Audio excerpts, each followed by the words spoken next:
It is for you if you're not inspired as much by studio work as part of your courses and would rather work on extracurricular projects that might be under the umbrella of design, tech, and history and theory, but not limited by a course description or rubric.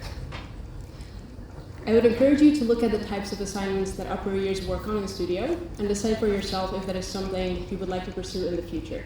You might be inspired to design a skyscraper, but not that much interested in a low-rise housing project, which is completely fine. I believe the misinterpretation of this stream comes from a misleading sentence continuing to stay in the comprehensive stream. Your first 2 years at Daniels are very different with course requirements for your degree, while in upper years you have more of a freedom of what courses you want to take, in comprehensive stream at least. There's one course that you must take, and the remaining 9.5 credits are completely up to you. Contrary to popular belief, the comprehensive stream is for students who know exactly what they want to pursue. However, this might not be part of the predetermined focus streams. What this means is that if you pick 2 students from the comprehensive stream, they might differ in interest more than if you pick 2 students from a focus stream. This creates a colorful stream, generating conversations with students from varying backgrounds that inspires your work from a new perspective. The primary reason why students choose a focus stream is because of the concern about their portfolio. I would encourage you to ask questions such as, who are you? What are your interests? And what do you want your portfolio to say about you? I would also like to remind you that your degree, your diploma, is going to say Honors Bachelor of Arts. There's no mention of architecture, especially not about your streams. So what really matters is what's in your head, your thoughts, the conversations that you take part in, and that your portfolio and resume reflect that. This could be coursework, extracurricular work, professional work, personal work. The list is endless. So be bold and don't be afraid to be different and stand out. As for course recommendations, I personally am taking minors in visual studies and environmental studies, and in my experience, there are many courses such as drawing, painting, installation art, publication platforms, and so on that encourage visual thinking and representation. While at the School of the Environment, there are many courses related to urbanism, sustainability, landscape, that encourage spatial thinking and representation that you can also include in your portfolio. At Daniels, there are also summer studios abroad, design builds, and design research internships that are open to anyone from any stream. In these, you can practice architecture with guidance, if that is something that you would like to do. I would like to leave you with a quote from Hans Hollein, an Austrian architect who in 1968 published a text called Everything is Architecture. In that, Hollein writes, "We are on the verge of witnessing a rebirth of architecture, the rise of a true architecture of our time that has redefined itself as a medium and expanded the scope of its needs. Many different fields beyond the limits of built structures take an effect on architecture, just as architecture and architects take an effect on other fields. Everyone is an architect, everything is architecture." Building on these thoughts, our profession is an endlessly complex and versatile field that goes beyond designing buildings and comprises of the physical and psychological effect of the built environment. As an architect, you should have an understanding of mathematics and physics, an eye for aesthetics and art, while you must have a sensitivity towards client needs and the ability to imagine how people would inhabit the space that you design. The essence of architecture is to connect people through space, which gives it a cultural entity. So think about what kind of an architect you want to become and which stream is going to allow you to pursue this vision in the future. Good luck. Thank you.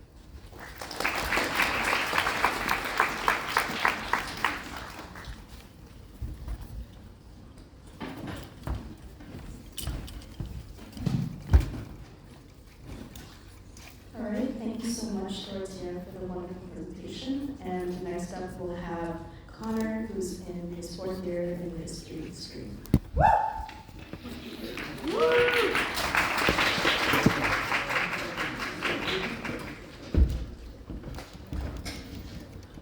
Okay, my script is way less formal, so prepare for me to ramble a little bit.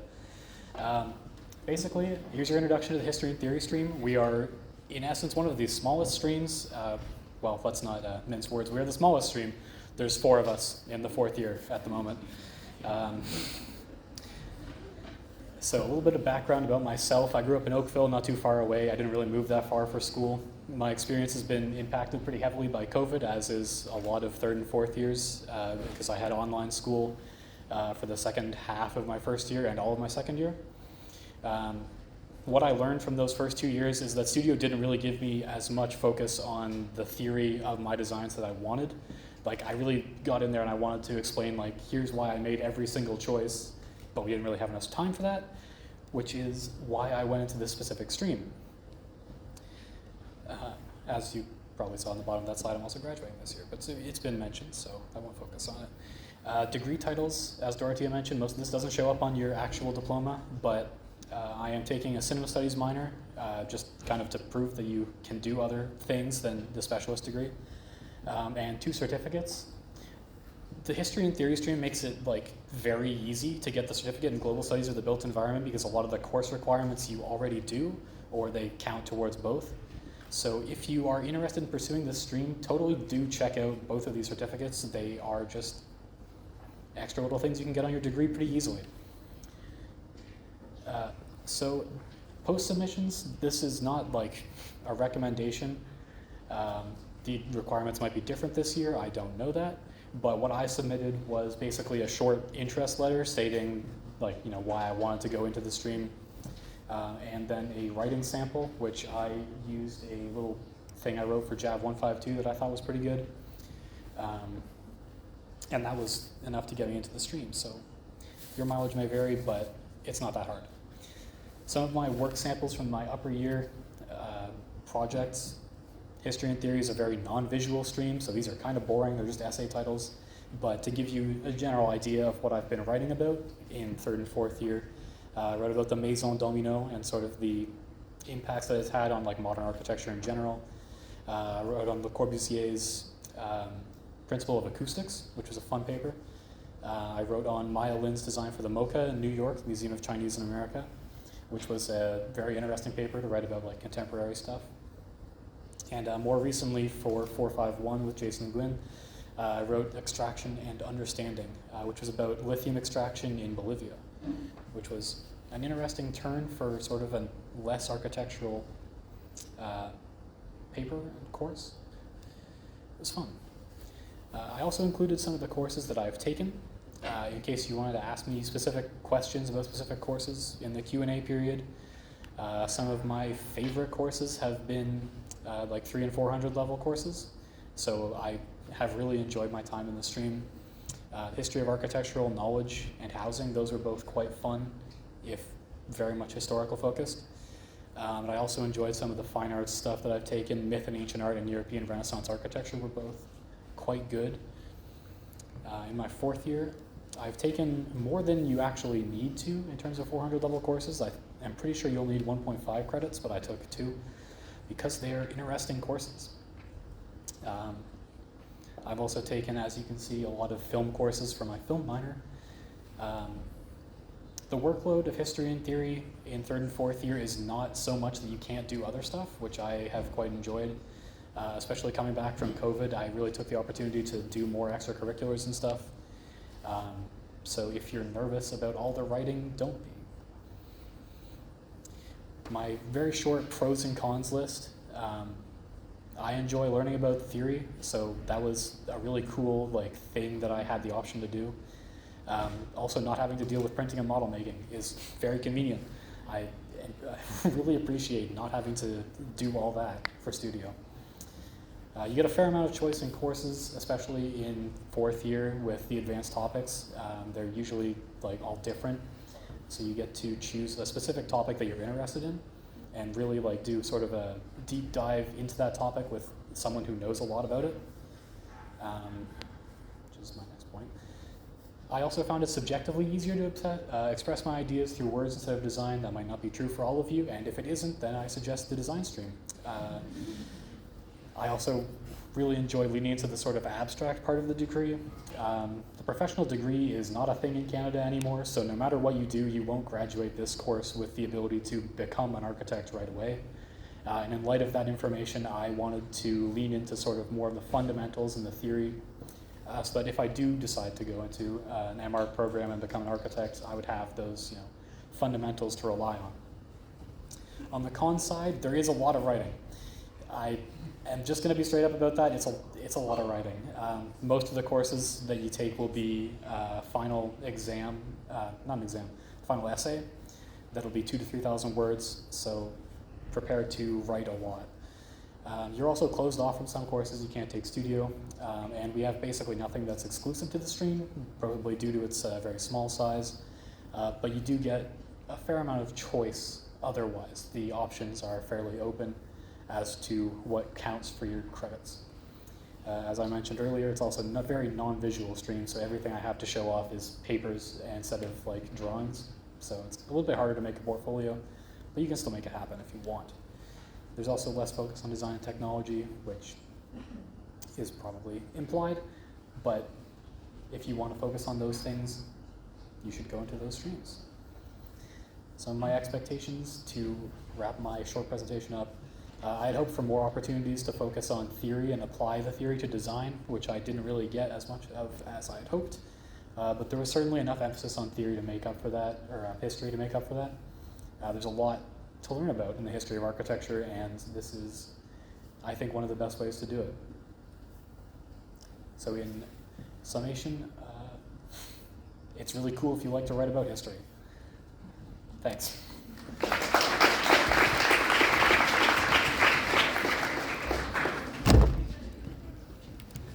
Right, big thank you to Connor for his really in-depth presentation on history.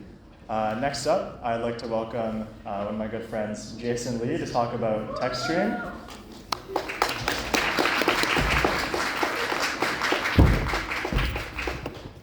Hello, hello. How's everyone doing? Woo! Nice. Okay. All right. So I'm a third-year student currently in TechStream, and I think I've started like 4 months ago. So yeah, I think one kind of big phrase to really describe TechStream is, well, studios feel like science projects. You'll be experimenting a lot. You'll be doing a lot of trial and errors. It's a lot of fun, and kind of like once you kind of get those moments when you actually finish your project, you get those happy moments, and it gets really satisfying. So I think that's one of the best things in TechStream so far. Yeah, so I guess to really kind of segue into the two studio courses that, if you kind of do choose TechStream, you have to take ARC 380 and ARC 381. And those two are essentially core studio courses that you'll have to take. It's mandatory. And to kind of really describe these, I have two little phrases. There's this flexibility design, and there's also a very collaborative work culture. So essentially, just a kind of a brief summary about these two courses. ARC 380, last year, or last term technically, what I did was we kind of worked on timber construction, and we learned about kind of how we can actually stretch the limits of timber construction. ARC 381, we're currently working with an adaptive reuse building, so we're taking the malting cellars down in Toronto, and essentially we're transforming that space into an art gallery, and then we're using mixed reality to essentially kind of create a newer space and a newer area for kind of the public to enjoy. So for me, I'm going to talk more about ARC 380 just because for that course I have more experience in. But in this case, the flexibility design. So essentially, when you kind of come into tech, you don't need Grasshopper. It's a myth. Whatever you learn in 280, you're not going to need to use it. I haven't used Grasshopper since second year of 280 essentially. So yeah, and instead you're basically more looking forward into, I guess, different other software such as Blender, Revit, Maya, 3ds Max, Unreal Engine, Tyflow, Chaos, and the Chaos Group's softwares, Karamba. So you're basically more engaged with all of these different types of softwares, and you're essentially encouraged to essentially exploit these softwares and I guess their computational limits essentially. And not only that, you do also have to physically model make, but model making is also pretty fun too because you got to work with all these different other computational tools. So I'm guessing most of you are second year, and most of you are engaged with the laser cutters. They're super easy to kind of use, and they're super fun to use. And in third year technology, you're basically encouraged to really kind of kind of use these 3D printers, CNC machines, even the robot downstairs, like right downstairs in the little basement, and also the wood shop for 380, which is also really fun. And yeah, you basically have the flexibility to really actually choose whatever you want to do, choose whatever you want to explore, and kind of experiment and play around with that, I guess, set of rules and systems that you want to kind of define for yourself, and then really sort of try to exploit that and like to kind of like make something out of that through technology and through design in a way. And I guess to like kind of really showcase this, like this is like my work from TechStream in a way. This is from ARC 380, and essentially my partner and I, what we did was we kind of worked with paper pulp, and we worked with like sort of, I guess, like exploiting like, I guess, the wooden reusability and casting of wood essentially, and how we can actually kind of bring that into architecture and how we could actually bring that into a hiking pavilion. So this is a render, and we had a lot of fun doing this. I kind of like essentially played around with Unreal Engine for this one, so it was a lot of fun. This is sort of like a model that we made, or like a kind of a prototype, quote unquote. And this is essentially, this took a lot of time. We actually worked with forestry to actually kind of create this as well. This is like sort of like a process of like how we kind of did this. We 3D printed, we essentially kept on experimenting. We played around with the different types of, I guess, like materiality. We also played with rice, which was fun as well. We played with like, we kind of like did a lot of trial and error and kind of like hope for the best, crossed our fingers. And yeah, it turned out really well, and it was a lot of fun to play with. Yeah, and like this is sort of like an example of things that you can also play around with as well. So right across the street is forestry. You can also ask them to kind of like play around with their machines. They have like essentially these huge hydraulic presses. This is a walk-in oven that essentially sucks the life out of you. So it basically drains all like water molecules from anything that you put into it. So it's pretty interesting and it's pretty fun to play with. Well, this was supposed to be a YouTube video, but it's like of us kind of throwing around our final paper pulp model prototype. But we can't show it here because technology. But yeah, I guess second point that I kind of want to make is the collaborative work culture. One thing that I actually really appreciate is actually working with someone. So instead of actually suffering by yourself, you get to suffer with someone else, which is great. And it's a lot of fun to really, I guess, like work with someone else. And when you're in the field of architecture, you're always going to be working with someone else. So this is a really good chance to really actually like work with someone else. Learn how to like kind of I guess like work with what you have and what your partner has, and like your skills, and kind of offset the skills and I guess like design challenges that you kind of are indulged in. And yeah, so essentially everyone's really nice in tech as well. Like I think we're all pretty good friends. So these are like examples of other ARC 3D projects that that were from final review of last term. This is a 1-to-1 scale model, so you could be doing something like this as well, which is cool. Yeah, and this was final review. It's pretty crazy to see all these wooden structures. So yeah. And I think my all-time favorite course so far in TechStream is ARC 385. It's ran by Maria. She's amazing, and you get to play with robots. And this is Michael Reeves, if you're a little familiar. But yeah, you're going to be basically doing something like this in ARC 385 if you kind of do come into TechStream, which is a lot of fun. So yeah, thank you so much.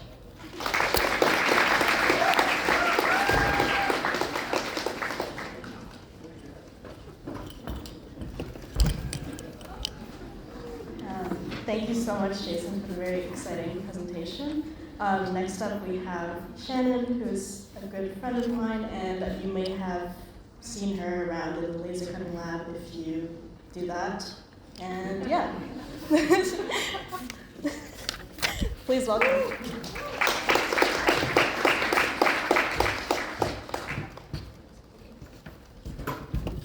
Hello. My name is Shannon.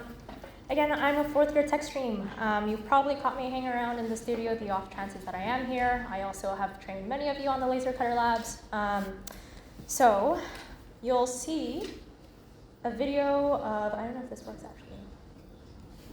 Do the videos work? Yo, sorry, it does not work. Okay, so you'll hear me talking then. So this was kind of supposed to be a video of like my Streams applications. You can find me afterwards. I have all of the PDFs. You're all nervous and anxious at this time of year because of Streams applications. I know I have a few friends in second year who's also reached out to me for advice, portfolio, personal statements. I totally get that. I was super anxious too, and getting to the Streams itself is very competitive too. 20-year-old me 2 years ago would never have guessed that I'd be in the tech stream because I come from an arts high school and I majored in music. So like the most tech savvy thing I would have done is like composing and writing music using different softwares, like editing videos or like creating cool PowerPoint presentations. I really struggled through ARC 180 and 280, and it was pretty bad, but although the last assignment I did kind of really well, but it brought my mark up quite a bit. So I was always on the fence about applying to the tech stream, and like many of you, I was aiming for the design stream because, you know, all or nothing, right? But you know, now that I talk to lower year students, I do always advise to apply to all streams because, you know, joke's on me, I'm now doing my tech thesis. But in terms of courses I recommend you taking pertaining to technology, I've really enjoyed all my courses and I've done quite well in them. But first, you don't need calculus or physics unless you're taking or applying to American schools. I also really highly recommend Maria's ARC 385 as well as 480. They're really great courses because you can create machines, whether architectural, spatial, or like useless. It's really great for beginners as Maria really holds your hand throughout the whole coding and troubleshooting process, and you really end up appreciating technology and art even more, and it's just so amazing, and you can get great marks as well. This is also my grad portfolio, but you won't be able to see it. I obviously didn't include everything I've worked on during the past 2 years, but in any case, what I really appreciated during my first year in tech stream was that we learned so much in terms of, you know, parametric, computational methods, animation, coding, which required more elements in 3D modeling, such as kinetic parts and lattice work. I know the course kind of changed this year, but you know, the result is, you know, you have really great things to put in your portfolio, and I'm sure that tech students, especially in my year, are the only ones out of all the streams who can produce a hybrid motion diagram. And I got that down packed just, you know, thanks to Nick, and I use it for so many design proposals just because it looks really, really good. And physical testing is so very important, guys. Do as much as you can because it really does help in design development and feedback as well. And of course, being in the tech stream, it comes with a huge learning curve. I obviously expected challenges, but oh my goodness, when I tell you that it was a struggle, it was a struggle. Making the deadline like every review was intense. We had like 4 or 5 assignments. It was a really huge struggle. By the second semester, we were required to produce a minimum of like 16 drawings per review, plus animations, plus 3, 4 different physical models at different scales, and let alone the presentation of these. It just felt really overwhelming many times. And you know, having Studio 2 for 3 hours twice a week, plus other things, it's really tiring. I've personally always had 6 classes per semester because, you know, full course loads, and I also had a part-time job, still do, and also other responsibilities outside of school. So if you can try avoiding that, like, don't take full course loads. Please do. I'm graduating with 27 FCEs, but it's kind of at a cost. But that's where studio culture comes into play, right? I was actually surprised that we were many times, if not all times, working in groups. And not only did it help to divide the workload, but it really helps bouncing ideas off of one another. And I truly do believe that being in a really tight-knit cohort is an advantage because you're able to then brainstorm, kind of work along with each other, extracting, you know, kind of like the cream of the crop. And so being in such a small, tight-knit community is really great. Because we see each other a lot and we feel very comfortable with each other, and we really give each other really great support and feedback. And it's much more like a personal, individualized kind of space, and it's really a big juxtaposition with the bigger studio classes in first and second year. And so you're also getting that much more face time with the instructors and reviewers as well. But do please note, even now, in terms of studio culture, please do respect each other, clean up after yourselves. It's a mess in studio. So, you know, we really want to, everyone's struggling, so we really need to make sure that we can contribute to the best we can to make studio culture and the studio environment bearable, especially when the workload isn't, right? So, I guess this is again, I'm doing my 4th year thesis, but again, stream culture is amazing. We learn so much, as you would have seen in my portfolio, but you should really see my resume too, because the list I have under hard skills is incredible. I've heard back from, like a software engineering company, translation companies, interior design consultant companies, just by virtue of the kind of software we learn during tech. It really does beef up your specs, and so we do a lot of cool things, especially in terms of fabrications that was already mentioned before. We have so much resources and support as we're under Nick too, who's the head of fabrication here at Daniels. And you probably have also seen the machines, you can't see it now, the AxiDraw, you probably have seen us around in studio. And yes, only tech students have access to these machines, so it's kind of like a plus there. Classes get even smaller in fourth year thesis. Currently, we only have 13 people doing thesis, but it's important to note that regardless of what stream you're in at this point, thesis is all the same. Everyone has taken on individual research and design projects, and so even within the tech stream, my friends are covering topic ranges ranging from like climate change-based design proposals, projects based on employment or exploitation of AI and their biases, the use of LiDAR scanning, and designs, housing and urban projects, traditional wood fabrication methodologies, tiling, mathematical, acoustic, panels, or myself doing like cartography and a revisionist history of mapping within disputed territories. And so it really diverges quite significantly, and all deliverables are not specified, and so that's kind of tough at sometimes. We're carrying out our own research and methodologies and deciding what our deliverables are, and so sometimes we do feel very, very lost. But again, having a small team and previously working in the same groups, it means that we can offer each other advice and recommendations, which is, I've learned that it's a very, very valuable asset to this point. And during reviews too, usually only 6 or 7 of us present in a span of 3.5 hours on one day, and then the rest on another day. And so we present for about 20 minutes with 10 minutes of feedback, which is very, very useful as well. And also, having reviews like every 2 weeks or so, and meetings with your thesis advisor in class once or twice a week in between also means that at many times you do feel like you have accomplished nothing at all, especially in the peak of senioritis. And so that said, the rewards kind of trump at the end in the sense of like camaraderie after pulling all-nighters with like classmates is also, it kind of also skyrockets. And so that said, please do make of resources such as the Writing Center, the provision of absence declarations or extensions. I need a lot of these during my last few years, but profs really do understand the struggles, and you want to kind of submit work that you've put a lot of effort in and that reflects your efforts as well. And so please do not hesitate also to talk to profs on a regular basis. I was also always the person who would kind of book home, commute home right after class and not stick around to hang out with people at school, but they can be of great help now and for future references. And so manage your time wisely, make a to-do list, don't pull all-nighters if you don't have to. My motto is it's too early to pull all-nighters. And so, I try to avoid it at all costs. Take, it's really not healthy for you. Take care of your mental health, work out with friends, grab food, watch movies, read if you can. And if you can, take summer courses so you're not burdened during the regular school year, and take bird courses with your friends during the regular school year. And make sure to enroll in the certificates, as was mentioned by Connor, because there are a lot of duplicate courses that you'll be taking anyway, so you'll get extra credits for this anyway.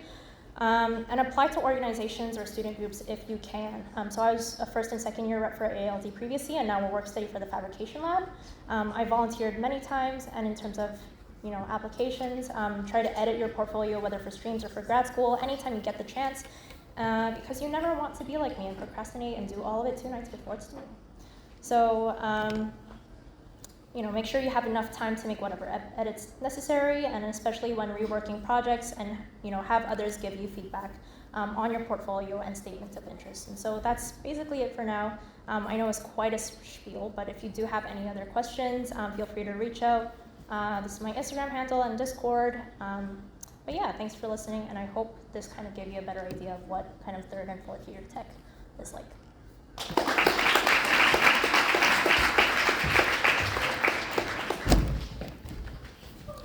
Big thank you to Shannon for the presentation. And we will also try to troubleshoot all of the portfolios, videos that Shannon was showing, and Jason as well. So we'll get back to you on that. Unfortunately, that's what happens when you let a design student take care of the tech stuff. But without further ado, I'd like to welcome Buck Tower, who will be speaking for design. So let's give her a round of applause.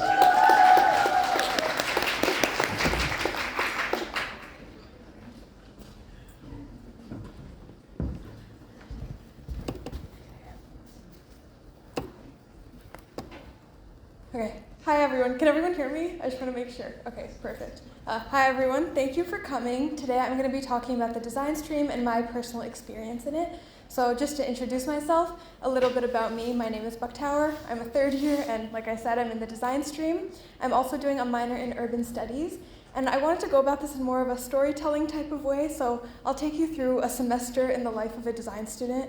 I do want to say I'm in my third year, so I've only really completed a semester and a half so far. But yeah, this will be my experience. But before that, I'll briefly talk to you about the 4 studios and like more technical stuff.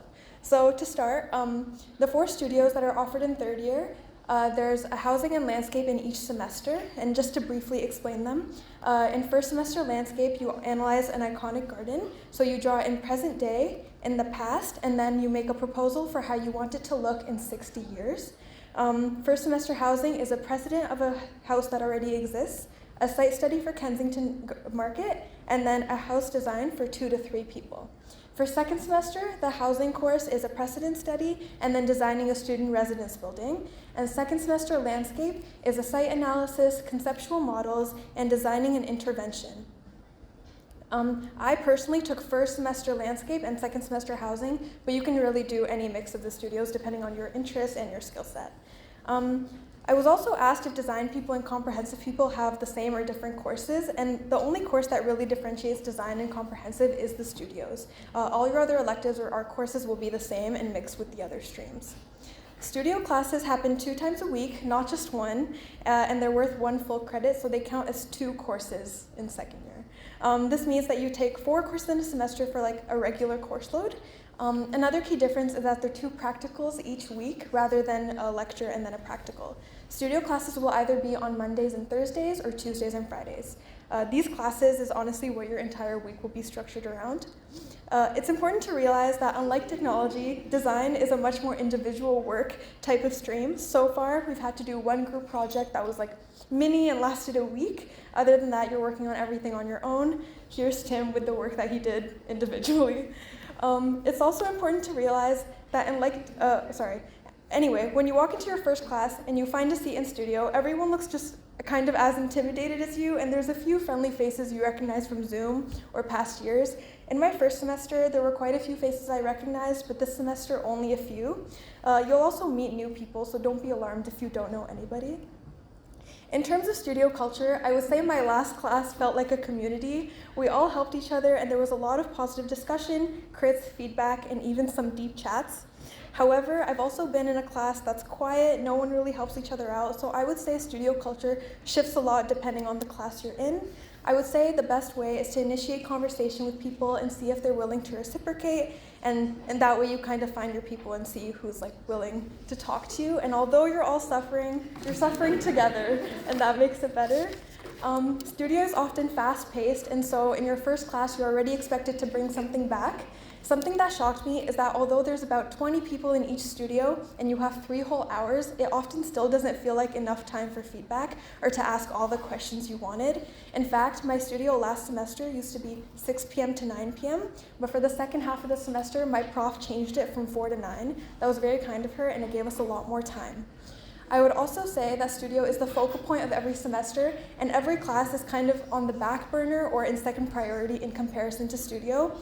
At least from personal experience, I can say you spend a fraction of time on your other classes than you do on studio. I will also say studio can become kind of expensive. We're typically expected to plot around twice a week and go through a lot of paper, and on top of that, you're also going to be creating models depending on the studio you decided to take. I didn't expect to have to plot every single class, and that definitely took me and my bank account by surprise. During the first project, you're getting a feel for the pace, trying to get used to it, and getting closer with your classmates. Second assignment is more of the same. Usually you have the chance to take some creative liberties, but you're not fully designing something brand new just yet.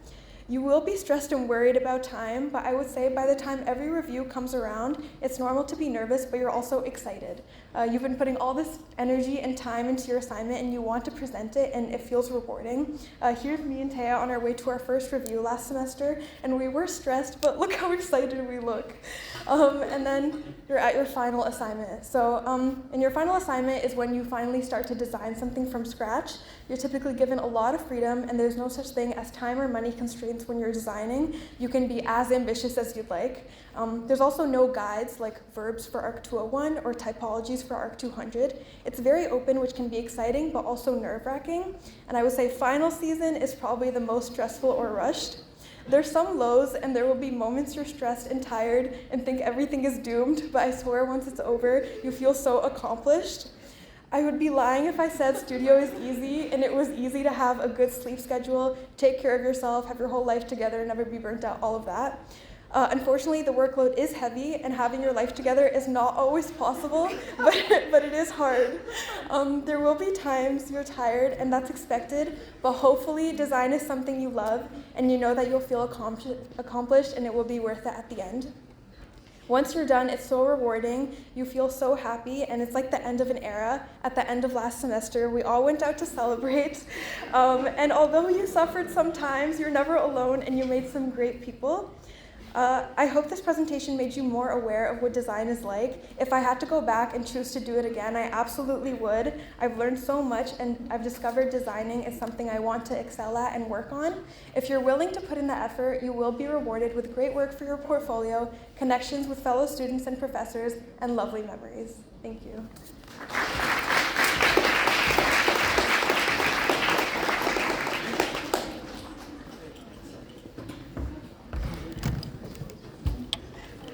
Thank you so much, Bug Tower, for the very funny presentation. I hope that was enlightening for you guys. Next up, last but not least, is my good friend Lewis, who's in the design stream. He's in his 4th year, and as I mentioned before, he's also doing a thesis with me in the same class. So please give a warm welcome to Lewis.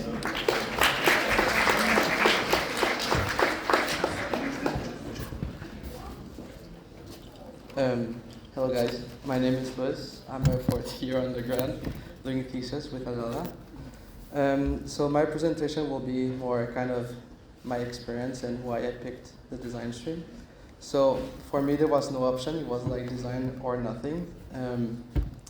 Mainly because it's the studios, not only like R200 and R201, but also JAV 130 and JAV 101 was also like the most exciting and the classes that kept me like motivated throughout my semester.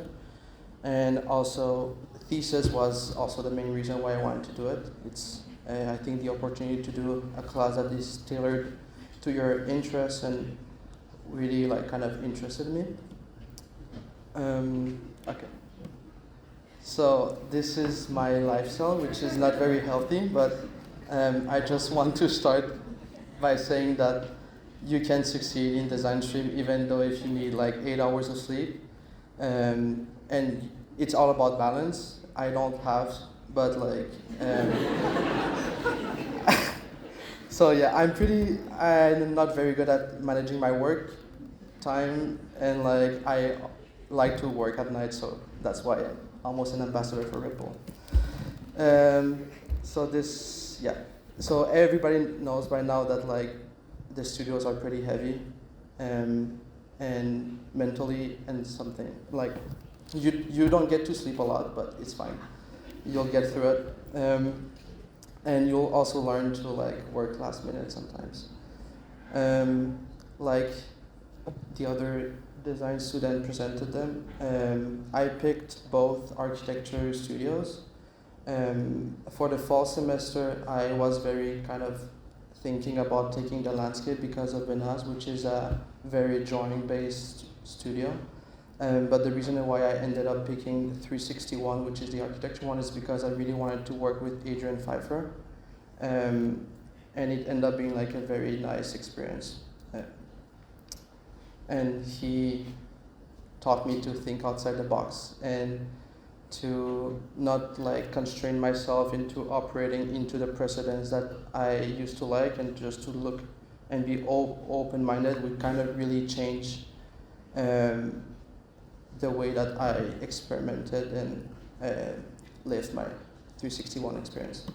This is just a very quick little story. The first 2 assignments are a precedent study. The first is through drawing, and the second one is through model. And I was really interested in working with this precedent, which is like a Tony Basal, because I was used to that precedent and I really liked it. And I end up with the precedent that nobody wanted because it's different.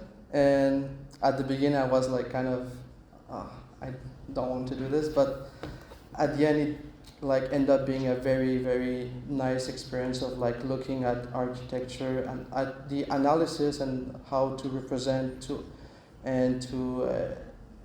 kind of build your own narrative through drawings. And it made me kind of have a different perspective on those precedent studies that can be kind of boring at like sometimes. And for the model, I ended up doing like a one-to-one model. Process and production. One of the things that really kind of helped me too is like to learn to think about the process in more like as a tool rather than like I used to aestheticize everything, and at some point it's just like constrains you so much to like always think about how it's gonna look, but it's more about the process and what is the outcome of it. So this is just like very quick drawings that like took me like 15 minutes, and I just kind of play with them and ended up CNCing and doing like my model, and I cast it and applied plaster on it, and ended up being this assignment. This is also part of Adrian's studio, which I think one of the good things about it is that, or something that hit different was like the studio twice a week, that I'm not very good like at producing constantly, and it kind of pushed me to always work on studio. And sometimes it's like not about how much time you spend on it, but how productive it is. And like it has to like port something. So those kind of little models took me like 15 minutes to just cut with the foam cutter, and it became a very productive brainstorm session. And after we were just kind of playing with it. Yeah, so the process of it and just try new things, it's very important, and like how you can start just with a 3D print and just like adding stuff and just keep working on it, it can end up being something nice.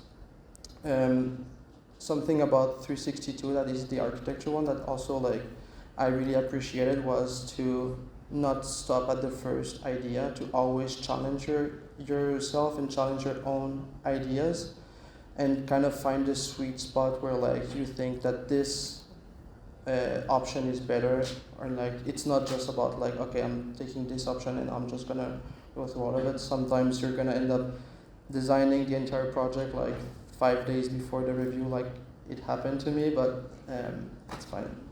And sometimes ugly process is a productive process. Just with very sketchy models, you can draw on them just to make it worth. And you don't always need to have good looking models to experiment. Working models are okay. You can work at different scales to just kind of make your point, and like the point is just to like convince your instructor that the path that you're thinking is worth. And it's never a linear process. It's like iteration, iteration, iteration, and more iterations. One of the things that I really liked about the design stream is also learning through the experiences of my instructors. In my case, both from 361 and 362, they had like OMA background. So it was very nice to kind of learn through, like they kind of taught us to think about program like they did and still do at OMA. So it's kind of nice to have this input. And obviously the studio become your house, or like you just, that's me working 3 hours before my review and still designing and producing. So yeah, so like everybody knows that like it's hard the final days before the final review, but life is a mess too. But there's always something nice that it's gonna come up with. Group projects are very nice, so this is Adela. I think that when I came to Daniels, I was very shy, and getting into the design studio really helped me to kind of open myself to other people and just like make some friends and have fun with them. And always working in studio is cool too. And always kind of try to find some time to at least enjoy life a little bit, even if it's like just eating. And at the end, there's always something to be proud of. So, yeah, whatever it takes. You're gonna be confronted to unexpected situation, like when the workshop is closed during the weekend and you have to go get a table saw for the weekend to finish your model 3 days before the final review. Sometimes you have to learn how to soldering 2 days before the review in order to finish your final model too. Models and plotting are expensive. This is like just maybe a quarter of the receipts, but I think at the end, I guess everything that matters is what the portfolio is going to look like. So, and balance is key. That's something that I didn't have in third year. I was just working. But in fourth year, I was just like, I've been chilling with my friends every 2 or 3 weeks, and it's nice and it's important. So it's just about how you manage your own time and get your work done.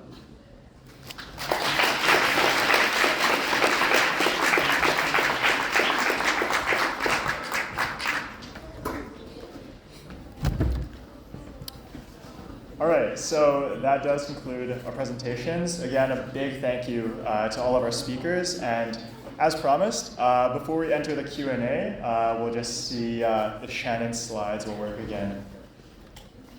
We can ask them to take a break, like as we set up. I'll be fast.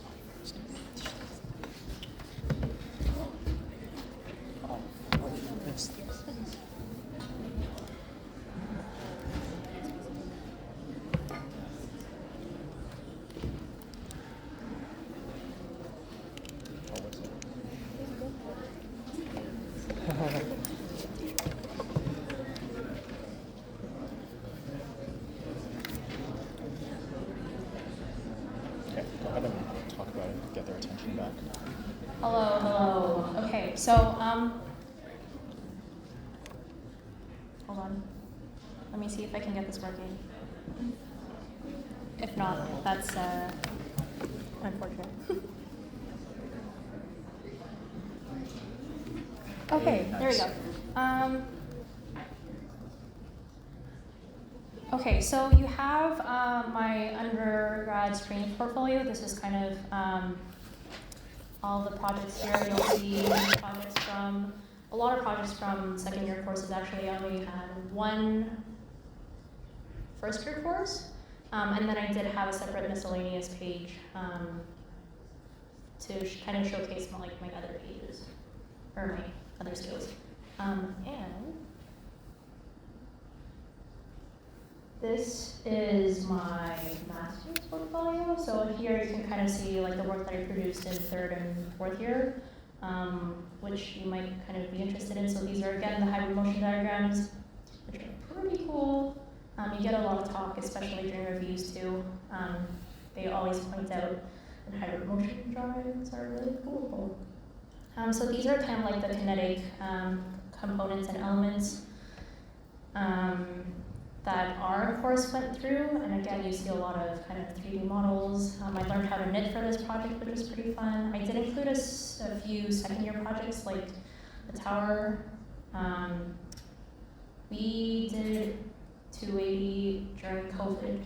So we were home all the time. We did not produce a lot of 3D models or anything like that whatsoever. These are all paper models because we also did not have access to any laser cutters or anything like that. So these are a few of my 200 or 201. And then I also added this. So when you always create portfolios, you want to kind of, you probably have heard of the sandwich method, where you have like your best work, then your mediocre work, and then you end with your best work too. And so you can kind of see how I use hybrid motion diagrams again for AP with Maria's class, and then this is again for like the AxiDraw machine that I used in thesis. And then it's kind of like ongoing. I'll kind of show that later as well. And then another miscellaneous page with just my hand drawings.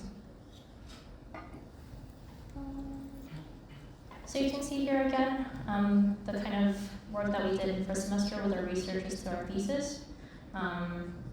The AxiDraw was really great to work with, so if you are interested in working with that using the machine, this is definitely something that you can do during your tech stream.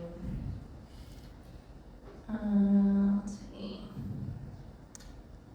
Yeah, you do a lot of cool things in tech. This is one that I really enjoyed. I'm gonna skip through. And then thesis again, regardless of what stream you're in, you're always partaking of your own kind of research. So it really doesn't matter what stream you're in. Once you get to fourth year, if you're in thesis, it's really up to you. You do a lot of personal work. You don't have any kind of guidelines you're setting up for yourself. And so again, it is quite a struggle at the beginning, still is. We all feel lost.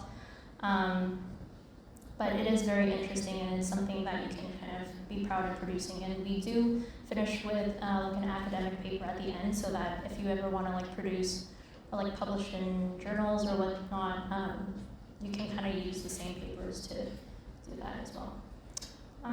But that's it. Those are kind of a few of my things. If you do want to, if you want other information regarding my portfolios, my personal statements, you can keep your questions till the Q&A session, and we'll go over that then. That's it.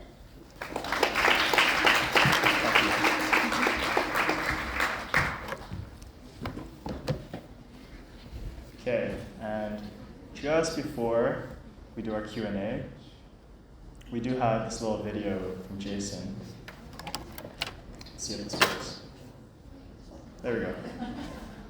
I believe this is this a materiality test? Okay. Just turn it off. Huh? Make sure it's max volume. Okay, I'll make sure it's max volume. Give me 1 sec.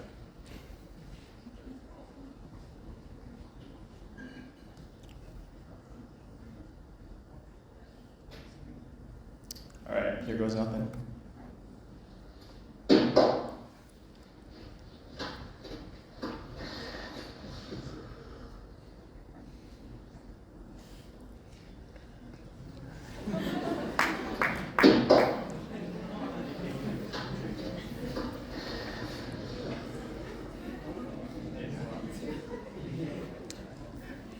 God damn, that thing is strong. Okay, all right, thank you so much. I'd like to invite all of our speakers back onto the stage for the Q&A. Yes. And we'll also get Calvin.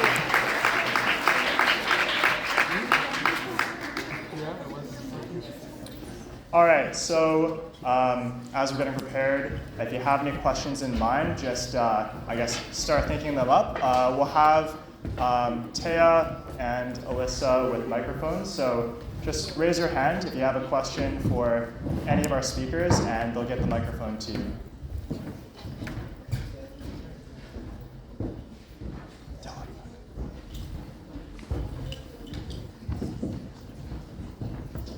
Hi. Sorry, I had a question. So how are the studios in comprehensive stream? Like, do you do like model making, or is it just like a regular like chill studio?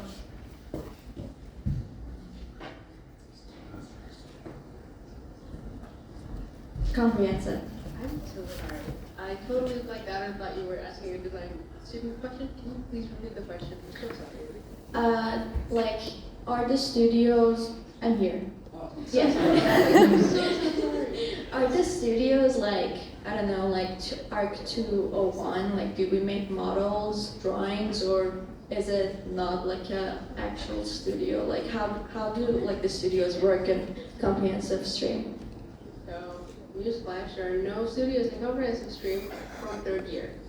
So that's just something to keep in mind if you're very heartfelt with studios. There are no studios in comprehensive stream during the year, I would like to add. During the summer, there are design builds, there are research design internships, and studios abroad where you do actually get to analyze and design. So during the year, there are no studios. As for ARC 201, ARC 200, they are what you would call a studio, of course. For ARC 201, you have to make models, all kinds of sections, elevations, perspectival views. So, Did you make like models in third year? third year. I don't think I have. No, actually, not for coursework, anyways. So this is the thing: if you're very inspired to do extracurricular work, whether it's a competition or a grant application or research project with a professor or whatever, it maybe you get to do whatever you want to do. Okay, thank you.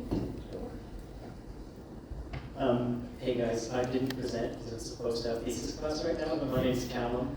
I am also in the history theory stream, and I have many of the same experiences as Connor, but also thesis. So you can ask about history theory thesis.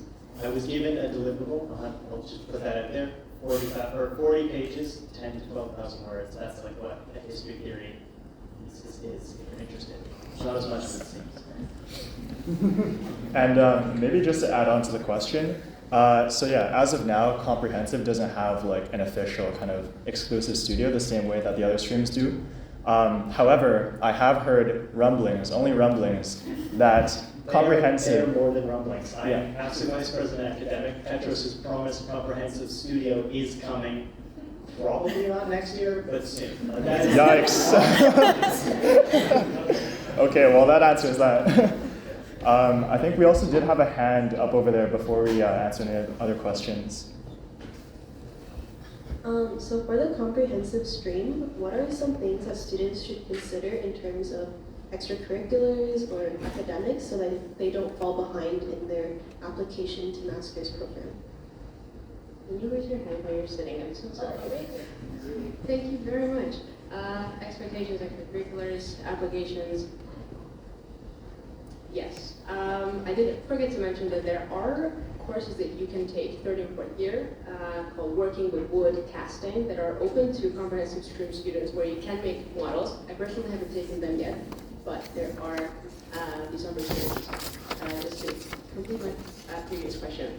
So for extracurriculars, I think it's really up to you as a creative individual and also to think of, okay, how much do I like to do extracurricular work?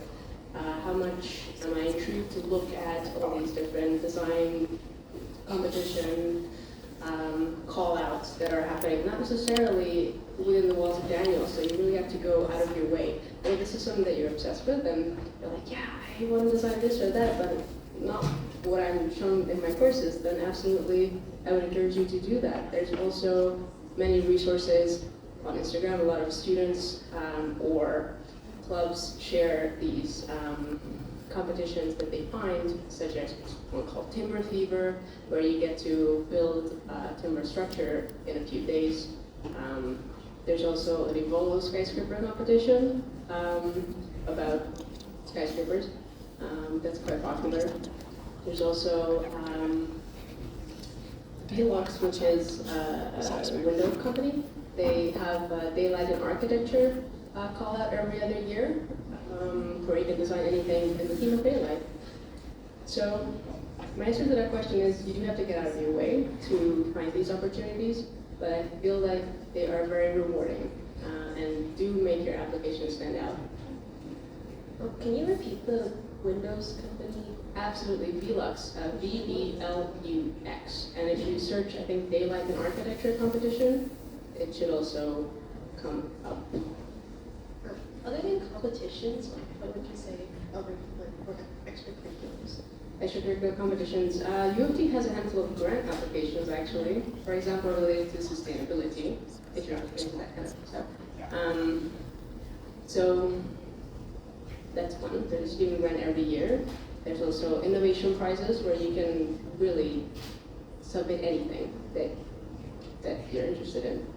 Other competitions. If you're worried about building a robust portfolio for applications, like that is the question somewhat, right? Yes.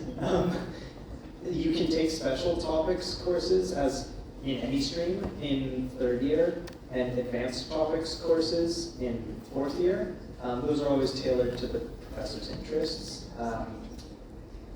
And so that they change from year to year, and they give you, a lot of them do have opportunities to create doing representational work, even if it's not design work. It can help you build out your portfolio. Those are all, especially the ones with a 6 in the middle of the course code. And it's also important to remember that portfolio is not the only part of a grad application. Being able to write a good personal statement helps. Having good writing samples helps. Having good references, like making good connections with profs helps. So it's you'll not be even across the board on those aspects of a grad application. Like they'll not all be at the same level. My portfolio was mostly, in a history and theory stream, was mostly second year work. Some work from the design research internship program, which applies to after third year if you're interested. But so far, my applications have been somewhat successful to grad schools. Not for MR, but still in a design school. So don't stress too much about portfolio, but special topics, advanced topics. Learn to write and communicate as well as design. Represent. And design built in the summer. There's travel studios in the summer, open to everyone. Visual studies courses, if you're interested in Take these courses. making painting, drawing, installation art, sound art, publication platforms, it's really endless. There's also a studio course in third year in BIS that I am personally taking right now, where you can do literally anything that you are interested in, and you get a mark for it, which I think is pretty cool. School of the Environment has environmental design courses and mapping courses where you do actually have to design a net zero building by the end of the course. So there are opportunities outside of architecture that encourage you for visual and spatial thinking and representation. Cool, thank you. Great. Any other questions? Just feel free to raise your hand. Have one over there.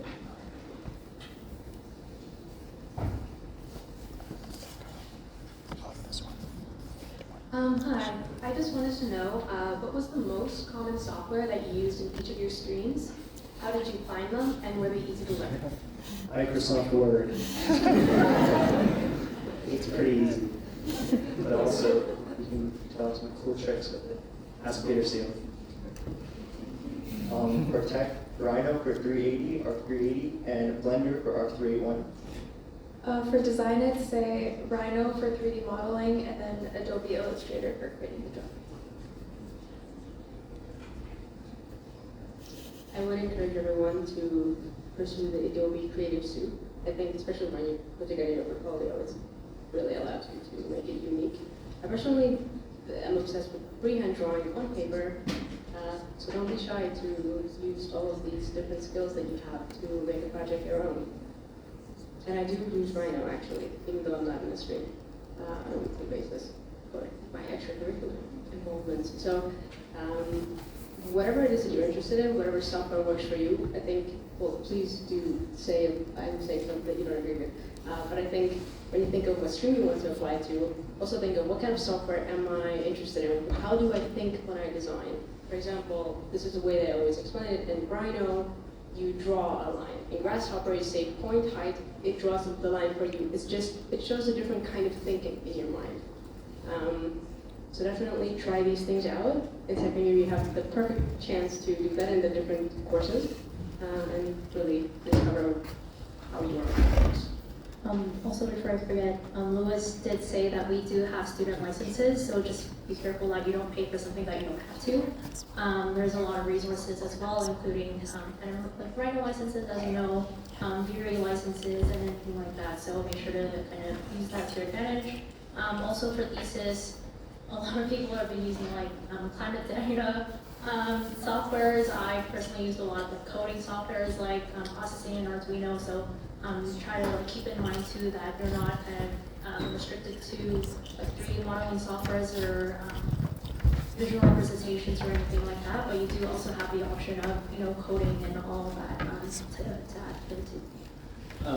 Also, let me just add there, no matter what stream you're in, learn to use the library website and databases like JSTOR. There are tricks to searching well on those. That'll help you no matter what, but especially in stream theory. How are you doing? That's a great question. Okay. Also, Laura has joined us. We now have 75% of the fourth years in history theory here. Okay, any other questions? Yeah. Oh, Should I? Where's that? sorry, can you just raise your hand? Yeah. I just want to ask, like, if I take design stream as my major, not specialist, is there any drawbacks? I think you can only take it as a specialist. Oh, really? Yes. Oh. The I design. think, sorry, I think for Viz, if Yeah, you- like, because I'm a Viz student. Oh. Viz students can have not a specialist, but a major Mm-hmm. for architecture. I was looking at that website earlier. I don't think it's streamed though. Like it's just an architectural studies major. You don't get into one of the Oh, streams. yeah. Yeah. But like, if I'm a Viz student, can I like choose specialist or design streams? I don't think so. Thanks. You're welcome. Don't like take my word as gospel, but I'm like fairly certain you cannot take a specialist. Like you have to apply to that getting into school. Okay, a question for Shannon. What are some of the hard skills and software skills that developed by the end of your school year? Because you said that you got a software engineering opportunity. I think that's pretty impressive for architecture. So. Yeah, I was really surprised with that too. I think a lot of it was because I was using Arduino and physical computing softwares. I was able to kind of add like, C++, like the language there, and coding like C#, Java, you're able to add all of that too. And so I think just because a lot of like the firms kind of like scan for like their programs like scan for keywords, trying to kind of expand the softwares that we use. And everything that's really helpful, because then there are some firms that do scan for specific like terms and stuff like that.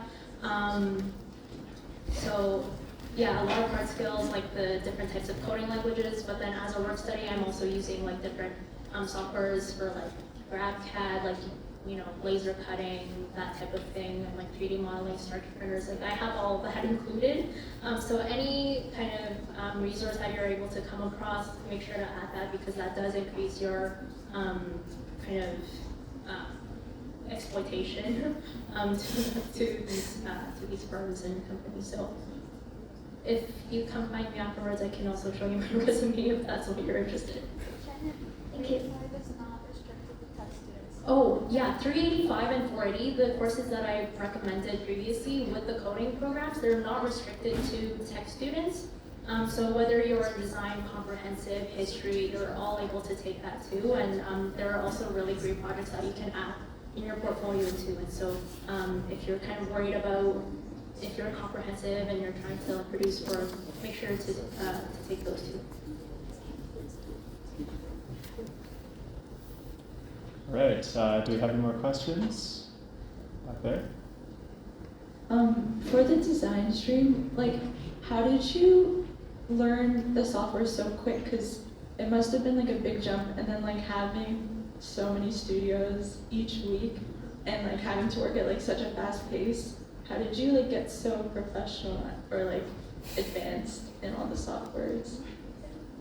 For me personally, I had no architecture or design experience before I entered U of T, and I would say that second year was the biggest year where I learned how to use all these softwares. And then on top of that, for Illustrator, the reason I took landscape first semester is because I was told that it improves your Illustrator and drawing skills a lot. And our prof actually gave us some tutorials or like ways to create or draw certain things. So I don't know, I think you just kind of pick it up as you go along, even if you don't have experience. Yeah, I agree.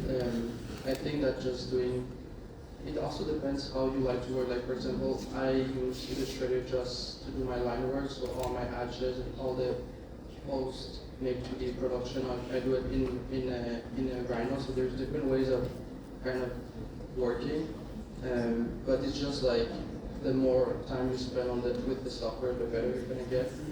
And like sometimes, like obviously at the beginning, your 3D models are gonna be like not very good, but at some point you're just gonna get better, and you'll find, or you'll understand the software better to have a kind of a better flow. You should check out AALD's YouTube channel for tutorials on especially first and second year student work courses. Thank you for the plug. I think I see a hand over there, Mr. KD. So for the design streamers, would you say that for the design streamers, you know, would you say since you don't work collaboratively with like your peers too much, do you have more opportunities to work with like your professors? Are they more available? Is it more one-on-ones, or do you just solo do it the entire time?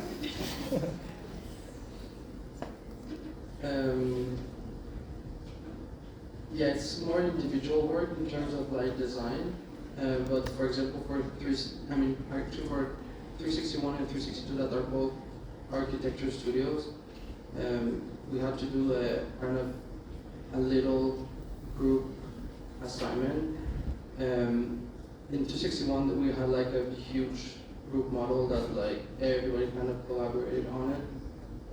So like there's still like kind of things that we can do with people, but it also depends. Some profs prefer to like, since we have studio twice a week, some people like divide the class in two and you see the instructor once a week, or some people likes to like, it's just a sign up sheet, so like you just, when you need to talk with your instructor, you just put your name and you can meet her or him twice or just once a week. Yeah, I would agree. I think it fully depends on your instructor. Last semester in my studio class, there was very individualized feedback and it was a lot of one-on-one, and she would come and draw on your paper.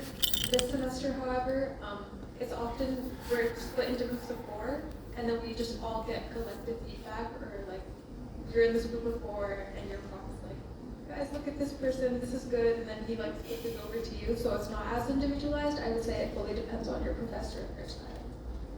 Okay, thank you. Yeah, there's a question over there. Hi, I just had a quick question about courses that are like interchangeable. For example, can design stream students take courses that are like tech but not like exclusive? And can like tech students take courses that like are for design students but not like exclusive? That makes sense. I hope that makes sense. I know that some design students took Maria's class 385. Okay. So I think the only thing that you're constrained is part of the studio. I see. Yeah, same goes with tech too. You can take anything, really. It's just studio is restricted, so you don't get to take every student's studio. That makes sense. All right, thank you.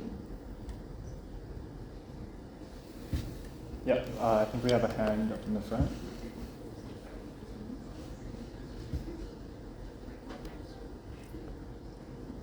Hello? Okay, so for those of you who did design build, how does it compare to studio work, and what are the added benefits you got from doing it? Nobody did it, but I know someone, like a few of my friends did it. So basically how it works is like, at least from my friends, it's like a 2-week class during summer. The first week is like common design, and you get to pick one proposition, and the second week you get to build it. So it's more intense. It's 5 days a week, or 2 weeks, yeah. So the dynamic is kind of different because it's more like a group project, and it's also good for portfolio because it shows like something that we don't usually do, which is like building something. Yeah. There's also just recently been uploaded a bunch of information and recordings from professors introducing this year's design builds, travel studios, and design research internships. Even if you're second year and you can't do that this year, for next year it's good to keep in mind. So check the Dyno's website and your emails for recent information about summer programs. What the? There's a question there. Wait, do you want to answer? Maybe just to add a little bit to design build. So There's like a lot of sessions that are offered. For example, last summer, Jay Pooley had a session, 2 sessions maybe. This prof named Zach Malika, who's like this guy that works a lot in wood and computation. And really like the design build is going to vary a lot depending on the prof, but also the opportunities that they get themselves. So Zach had this beach hut that he was building, and then I believe Jay Pooley, he had this cabin in Halliburton, and they're actually returning to Halliburton this year, or this summer rather, and they're doing showers over there. So, you know, have a look at the info section. The projects vary immensely. Sometimes you're working with like the robot lab, CNC, and sometimes it's like very manual and analog labor. So definitely have a look on the website.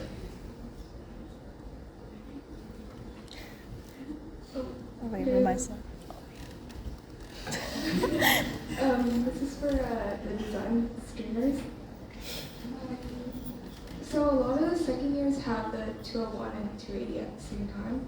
So it's kind of like overwhelming for us because it's like 2 studios at once. So does it feel maybe like as overwhelming, or like how do you balance having the 2 studios at the same time? Honestly, I would say having 201 and 280 at the same time is more overwhelming, only because yes, you have studio twice a week, but it's one course and you're just continuously working on that one project. So like you're expected to do more in less time, but it's not like you have to make something on Grasshopper and then come up with like a whole other model of something else. Yeah, and it's also like with 2 classes, you have to produce something for both of them.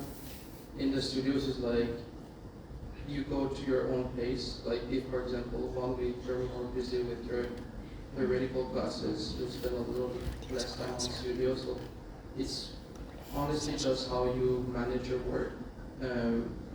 Like obviously they're gonna tell you that if you can produce things for every class, it's better. But at some point, you get to manage your work.